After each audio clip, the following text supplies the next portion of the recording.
La vidéo suivante va traiter des différentes étapes concernant une analyse du LCR, liquide céphalorachidien, qui a été effectuée au niveau du laboratoire de microbiologie médicale du centre hospitalo-universitaire de Mustapha Bacha.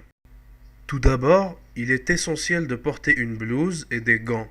Et pour éviter toute forme de contamination, il faut bien nettoyer et désinfecter la paillasse où l'on va travailler.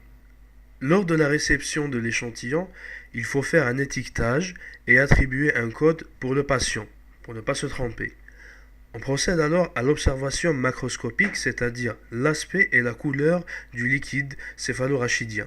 On distingue alors 4 cas. Soit le liquide est thématique. Dans ce cas, il s'agit soit d'une hémorragie méningée, c'est-à-dire avec ou sans méningite bactérienne, soit de la rupture d'un vaisseau au cours du prélèvement. Dans le deuxième cas, le LCR est trouble. Ça indique qu'il y a une pathologie. Dans la plupart des cas, c'est une méningite. Le troisième cas, quand le LCR est jaune citrin, c'est dû à la transformation de l'hémoglobine en pigment hématogène au cours d'une hémorragie méningée. Le quatrième et dernier cas, le LCR en eau de roche, dans le cas normal ou dans le cas d'une méningite à liquide clair. Dans notre cas, les LCR que nous avons pu observer au laboratoire sont l'eau de roche qui se trouve sur la gauche, le xanthochromatique qui se trouve au centre et un LCR purulent qui se trouve sur la droite. Premièrement, on effectue un examen direct, c'est-à-dire un dénombrement cytobactériologique. On prélève 1 microlitre de l'échantillon qu'on va déposer sur une cellule de Malassez afin de dénombrer les leucocytes au microscope.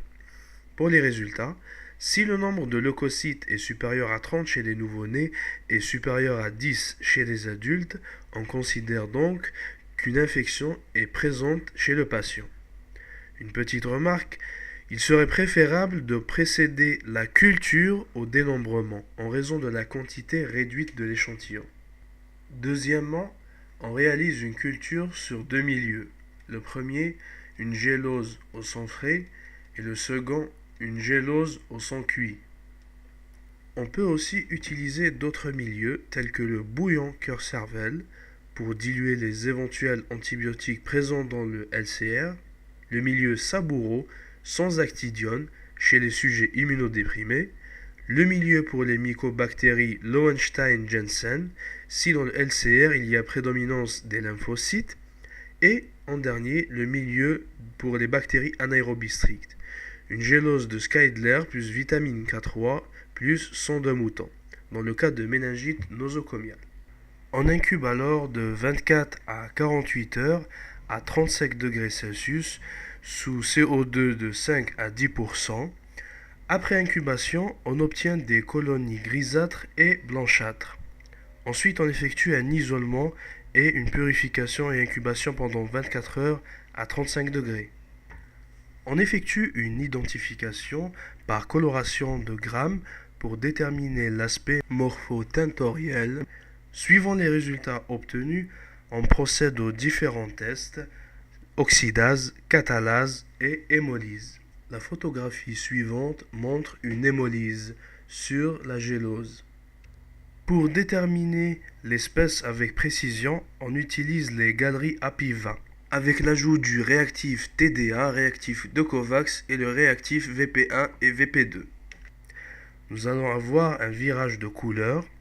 Après lecture, on va obtenir un code pour l'identifier. On pourra alors se référer à un livre qui contient tous les codes de cette galerie API et on pourra déterminer l'espèce.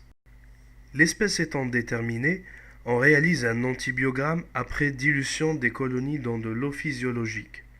La densité est mesurée grâce à un appareil appelé le densimate.